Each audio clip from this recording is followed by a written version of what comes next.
ପରବର୍ତ୍ତୀ ପାରାଗ୍ରାଫ ହେଲା ବାରିବାହ ପ୍ରଭଞ୍ଜନ ବଳରେ ଏହିଠାରୁ ତୁ ତୋର ବିଜୟ ରଥକୁ ତ୍ୱରା ଗତିରେ ବାହି ନେବୁ। ପୁଗ ପୁନାଙ୍ଗ ମଧ୍ୟରେ ସଂଘର୍ଷ ଲଗାଇ ତାଳ ତରୁର ଦୀର୍ଘୀଭୂତ ମସ୍ତକକୁ ସଜରେ ସଞ୍ଚାଳନ କରି ତମାଳ ପତ୍ରରେ ନବନୀଳିମା ବଳି ଦେଇ ଅସରନ୍ତି ନାରିକେଳ ବନରେ ସଞ୍ଚରଣ କରି ଓ କେତକ ରେଣୁରେ ସୁରଭିତ ହୋଇ ନୀଳାଚଳ ପଥରେ ଯାଉ ଯାଉ ନୀଳାଚଳ ନାଥଙ୍କ ଧବଳିତ ସଦନ ଦକ୍ଷିଣାଶା ମୁଖ କରିକା ପରି ବହୁ ଦୂରରୁ ତୋର ନେତ୍ର ପଥରେ ଭାସି ଉଠିବ। ଏହି ପାରାଗ୍ରାଫରେ ଥିବା କେତେକ ମୁଖ୍ୟ ଶବ୍ଦର ଅର୍ଥ ଜାଣିନେବା।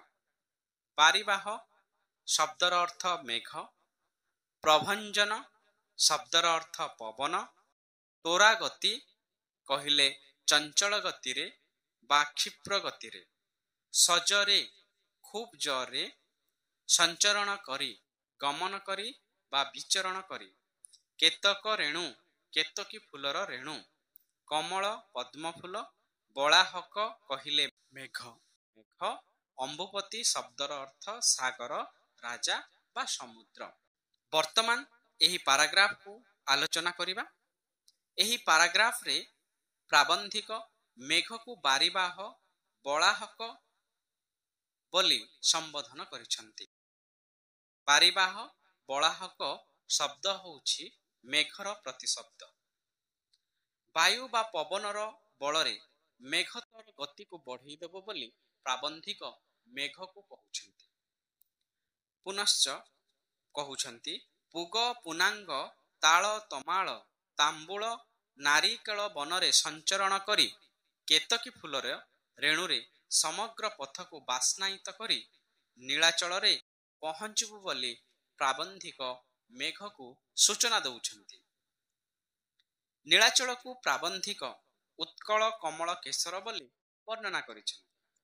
ଅର୍ଥାତ୍ ଯଦି ଉତ୍କଳ ପଦ୍ମଫୁଲ ହୁଏ ତେବେ ନୀଳାଚଳ ଧାମ ବା ପୁରୀ ଶ୍ରୀକ୍ଷେତ୍ର ହେଉଛି ପଦ୍ମ ଫୁଲର କେଶର ସଦୃଶ ବୋଲି ପ୍ରାବନ୍ଧିକ ରୂପ ଦେଇଛି। ନିଜେ ଲୀଳାମୟ ପ୍ରଭୁ ଶ୍ରୀ ଜଗନ୍ନାଥ ଏହି ସ୍ଥାନକୁ ନିଜର ବାସସ୍ଥାନ ଭାବେ ଗ୍ରହଣ କରିଛନ୍ତି। ଇତିହାସକୁ ଅନୁଧ୍ୟାନ କଲେ ଜଣାଯାଏ ଯେ ଜଗନ୍ନାଥ ହିଁ ଓଡ଼ିଶାର ଇତିହାସ। କାରଣ ଓଡ଼ିଶାର ବହୁ ଘଟଣା ବା ବହୁ ବିଷୟ ପ୍ରଭୁ ଜଗନ୍ନାଥଙ୍କୁ ନେଇ ଜଡ଼ିତ। ତତ୍ ସଙ୍ଗେ ସଙ୍ଗେ ପ୍ରାବନ୍ଧିକ ଏହି ନୀଳାଚଳ ଧାମ ବା ପୁରୀର ପ୍ରାକୃତିକ ଶୋଭା ସୌନ୍ଦର୍ଯ୍ୟ ଓ ପ୍ରଭୁ ଶ୍ରୀ ଜଗନ୍ନାଥଙ୍କ ମହିମା ତଥା ଲୀଳାଚଳ ଶ୍ରୀକ୍ଷେତ୍ରକୁ ସୁନ୍ଦର ଭାବେ ବର୍ଣ୍ଣନା କରିଛନ୍ତି ଏବଂ ପ୍ରଭୁ ଶ୍ରୀ ଜଗନ୍ନାଥଙ୍କ ସମ୍ପର୍କରେ ପ୍ରାବନ୍ଧିକ ଉଲ୍ଲେଖ କରୁଛନ୍ତି ତାଙ୍କ ପ୍ରବନ୍ଧରେ। ଶାନ୍ତି, ମୁକ୍ତି, ମୈତ୍ରୀ, ଭୀତି ଓ ଭକ୍ତି ସବୁ ଏକାଧାରରେ ଶତ ଶତାବ୍ଦୀ ଧରି ଏହିଠାରେ ପୁଞ୍ଜୀଭୂତ ହୋଇ ଆସିଛି। କିନ୍ତୁ ବର୍ତ୍ତମାନ ଲୀଳାଚଳନାଥ ଜଗନ୍ନାଥ ଶାନ୍ତି ମୈତ୍ରୀ ସବୁ ବାଣ୍ଟି ଦେଇ ନିଜେ କାଙ୍ଗାଳ ହୋଇ ବସିଛନ୍ତି। ବର୍ତ୍ତମାନ କେବଳ ଅବସର ପ୍ରାପ୍ତ କର୍ମଚାରୀ ବୃଦ୍ଧକାଳ ଭୋଗ କଲା ପରି 60 ପଉଟି ଭୋଗ ଖାଉଛନ୍ତି ଏବଂ ସମୁଦ୍ରର ଗର୍ଜନରେ କାହାର ଦୁଃଖ ଶୁଣୁନାହାନ୍ତି, ଯାହାଦ୍ୱାରା ଓଡ଼ିଶାବାସୀଙ୍କର ଦୁଃଖ ଦୂର କରୁନାହାନ୍ତି ବୋଲି ପ୍ରାବନ୍ଧିକ ଦୁଃଖ ପ୍ରକାଶ କରିଛନ୍ତି। ପରବର୍ତ୍ତୀ ଧାଡ଼ିରେ ପ୍ରାବନ୍ଧିକ ଅମ୍ବୁପତି ବା ସମୁଦ୍ର ସମ୍ପର୍କରେ ବର୍ଣ୍ଣନା କରୁଛନ୍ତି।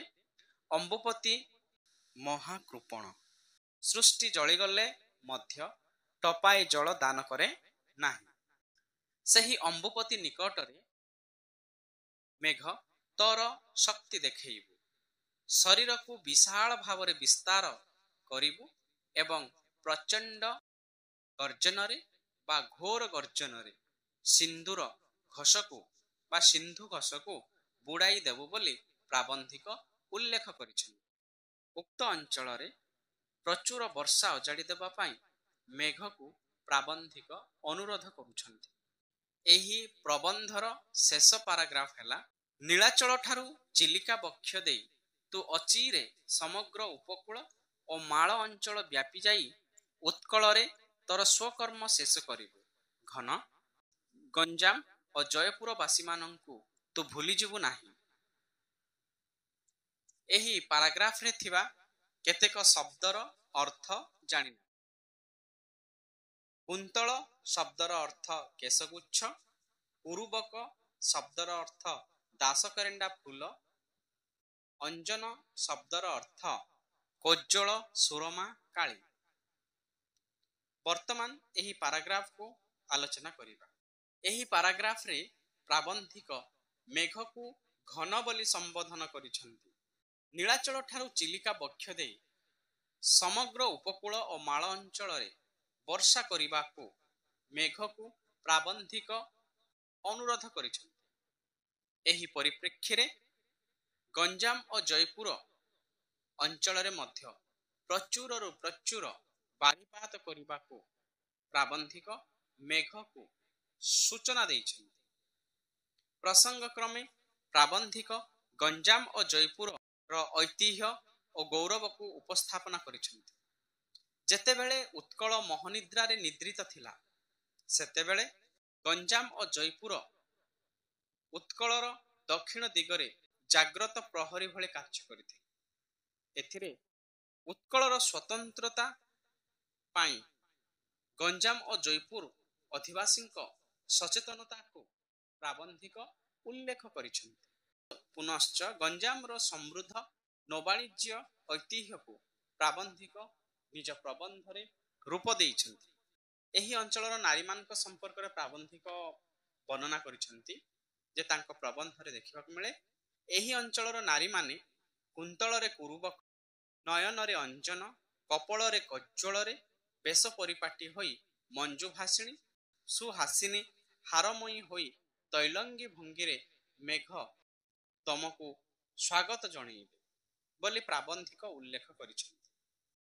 ପୁନଶ୍ଚ ପ୍ରାବନ୍ଧିକ ମେଘକୁ କହିଛନ୍ତି ଏହି ଅଞ୍ଚଳବାସୀଙ୍କୁ ନିରାଶ ନ କରି ପ୍ରଚୁର ବର୍ଷା ଅଜାଡ଼ି ଦେଇ ସମଗ୍ର ଅଞ୍ଚଳକୁ ଶସ୍ୟ ଶ୍ୟାମଳରେ ଭରପୁର କରିବ ବୋଲି ତାଙ୍କ ପ୍ରବନ୍ଧରେ ସୁନ୍ଦର ଭାବରେ ବର୍ଣ୍ଣନା କରିଛନ୍ତି।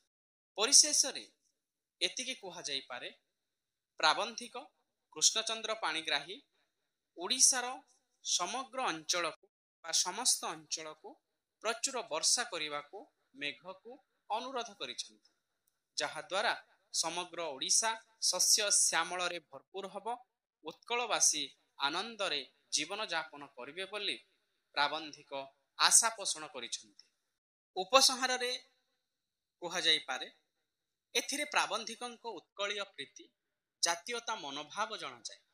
ପୁନଶ୍ଚ ମେଘକୁ ଉତ୍କଳର ଦୁଇ ଦିଗର ବର୍ଣ୍ଣନା ଏବଂ ବନବାସୀ ଅଞ୍ଚଳରୁ ସମ୍ବଲପୁର, ଅନୁଗୋଳ, କଟକ, ଭୁବନେଶ୍ୱର, ସାକ୍ଷୀଗୋପାଳ, କୋଣାର୍କ, ପୁରୀ, ଗଞ୍ଜାମ ଓ ପରିଶେଷରେ ଜୟପୁର ଆଦି ଅଞ୍ଚଳର ବର୍ଣ୍ଣନା ଅତ୍ୟନ୍ତ ମନୋରମ ଓ ବାସ୍ତବଧର୍ମୀ ହୋଇପାରିଛି, ଯେଉଁଥିରେ ପ୍ରାବନ୍ଧିକ ଓଡ଼ିଶାର ଭୌଗୋଳିକ ସ୍ଥିତିକୁ ଦର୍ଶାଇବାର ସକ୍ଷମ ହୋଇଛନ୍ତି। ତତ୍ ସଙ୍ଗେ ସଙ୍ଗେ ପ୍ରତ୍ୟେକ ଅଞ୍ଚଳର ଅଧିବାସୀଙ୍କ ସମ୍ପର୍କରେ ଯେଉଁ ନିଖୁଣ ବର୍ଣ୍ଣନା ପ୍ରବନ୍ଧରେ ଦେଖିବାକୁ ମିଳେ, ତାହା ଓଡ଼ିଶାବାସୀଙ୍କ ପ୍ରତି ଥିବା ସହୃଦୟତା, ନିଜ ଜନ୍ମଭୂମି ଜନ୍ମମାଟି ପ୍ରତି ଥିବା ଅନୁରାଗ ଜଣାଯାଏ। ଓଡ଼ିଶାର ବିଭିନ୍ନ କଳା, ସ୍ଥାପତ୍ୟ, ଭାସ୍କର୍ଯ୍ୟ, ଐତିହ୍ୟ କୀର୍ତ୍ତି ବିଶେଷର ଗୁଣଗାନ ହିଁ ପ୍ରାବନ୍ଧିକଙ୍କ ଐତିହ୍ୟବଦ୍ଧ ଭାବବେଗ ଜଣାଯାଏ। ସର୍ବୋପରି ପ୍ରବନ୍ଧରେ ପ୍ରାବନ୍ଧିକଙ୍କ ଜାତୀୟତାବାଦୀ ମନୋଭାବ ଜଣାଯାଏ। ଏତିକିରେ ପ୍ରବନ୍ଧର ଆଲୋଚନା ସମାପ୍ତ। ଏଭଳି ଭିଡ଼ିଓ ଦେଖିବା ପାଇଁ ଆମ ଚ୍ୟାନେଲକୁ ସବସ୍କ୍ରାଇବ କରନ୍ତୁ, ଫଲୋ କରନ୍ତୁ, ଲାଇକ୍ କରନ୍ତୁ।